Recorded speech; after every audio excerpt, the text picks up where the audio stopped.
السلام علیکم دوستو، بالآخر میں اسلام آباد پہنچ گیا اور صبح انشاءاللہ جو ریٹائرڈ ملازمین کا کیس ہے وہ دل و جان سے کریں گے. اس میں 20-25 وکلاء انشاءاللہ اور بھی ہوں گے. تو سب سے زیادہ کیس چونکہ میرے ہیں تو میں انشاءاللہ اس میں لیڈنگ رول ادا کروں گا انشاءاللہ. اور میری یہ دلی خواہش ہے کہ ان بزرگوں کا کیس ہم جیت کے جائیں. ٹھیک ہے، میرا بہت ضروری کام تھا. اور یہ کیس بھی جو ہے آج ہمیں صبح اطلاع ملی کہ جی صبح آپ کا کیس لگا ہوا ہے. عام طور پہ یہ نہیں ہوتا، ہمارے لاہور ہائی کورٹ میں 3-4 دن پہلے پتہ چل جاتا ہے، ہمیں روسٹر آ جاتا ہے اور ہمیں وہ سارا کاز لسٹ آ جاتی ہے. لیکن یہ اسلام آباد والے ہمیشہ ایسے کرتے ہیں، عین موقع پہ بتاتے ہیں. اب دیکھیں، میں صبح کے جب مجھے لسٹ ملی ہے اس وقت کا میں چلا ہوں، تو اب میں پہنچا ہوں. اب میں تھوڑی دیر کھانا کھا کے تو پھر کیس کی مزید تیاری کروں گا انشاءاللہ تعالی. اور اس میں ہم جناب گروپ لائف انشورنس ریٹائر ملازمین کے جو کیس ہیں وہ فیڈرل کے، مجھے بڑے فون آ رہے تھے رستے میں بھی کہ سر جی ہمارا پنجاب والے فیڈرل والے. بھئی پنجاب والے جو فیڈرل والے ہیں نا اور صوبائی دونوں، ان کا ابھی لاہور ہائی کورٹ میں کیس لگنا ہے. جسٹس امیر بھٹی صاحب 5 ججوں کا بینچ بنا گئے تھے اور اس بینچ نے ابھی بیٹھنا ہے.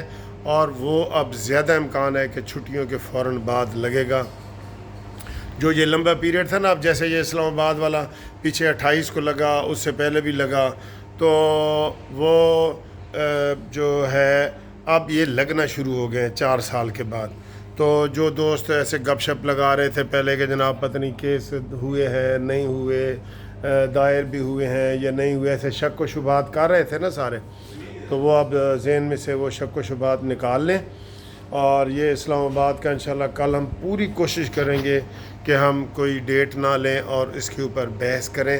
اور سارے 20-25 وکیل اکٹھے ہو کے پہلے میں نے ان کی مشاورت کرنی ہے ان سے انشاءاللہ، اور پھر ہم یہ کیس کریں گے. تو اس کے بعد ہمارا چھٹیوں کا یہ 2.5 مہینے کی چھٹیاں ہو جاتی ہیں، تو چھٹیوں کے بعد انشاءاللہ لاہور ہائی کورٹ کا کیس بھی لگے گا. پنجاب کے جتنے، یہ ہمارا آپشن ہوتا ہے فیڈرل والوں کا ویسے، کہ ہم لاہور ہائی کورٹ میں بھی کر سکتے ہیں اور اسلام آباد ہائی کورٹ میں بھی کر سکتے ہیں. یہ ہمارا آپشن ہوتا ہے. اور پھر آئی ڈی کارڈ کو بھی دیکھا جاتا ہے کہ وہ کدھر ہے، اس لیے کسی بھی ہائی کورٹ میں آپ کیس کر سکتے ہیں.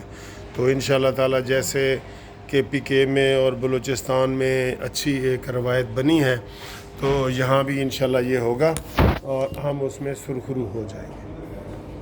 اب آئیں جی جو کیس لگے ہوئے ہیں جو کرکٹ کا، اور سر جی اور کوئی خبر ہی نہیں ہے، کرکٹ کوئی اور خبر ہی نہیں ہے. ٹھیک ہے، یہ پڑا رہے سر جی، اینڈ پہ میں تھوڑا چکھ لوں گا. تو یہ جو ہے وہ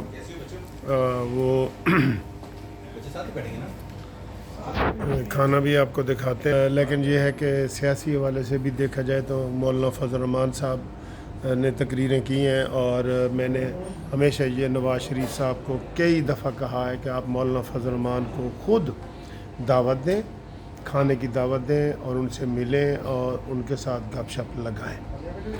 اور اسی طریقے سے میں نے یہ بھی کہا تھا کئی دفعہ پہلے کہ جو روٹھے ہوئے مسلم لیگ نون کے لوگ ہیں ان کو بھی آپ اپنے ساتھ ملائیں، اور اس میں ان کو سعد رفیق کو کی کمیٹی بنائیں جو سیاسی، خالصتاً سیاسی بندہ ہے. ٹھیک ہے، اور اس کے علاوہ جناب ان کو منائیں، روٹھے ہوئے کو بھی منائیں. یہ نہیں کہ حکومت مل گئی ہے تو آپ بالکل چپ کر جائیں، نہ، ایک قدم آگے بڑھے. جیسے تقریر نواز شریف صاحب نے بڑی پازیٹیو کی ہے، کل بھی کی ہے، ساری دنیا نے اس کو سراہا ہے، اپنے اور پرائے دونوں نے سراہا ہے.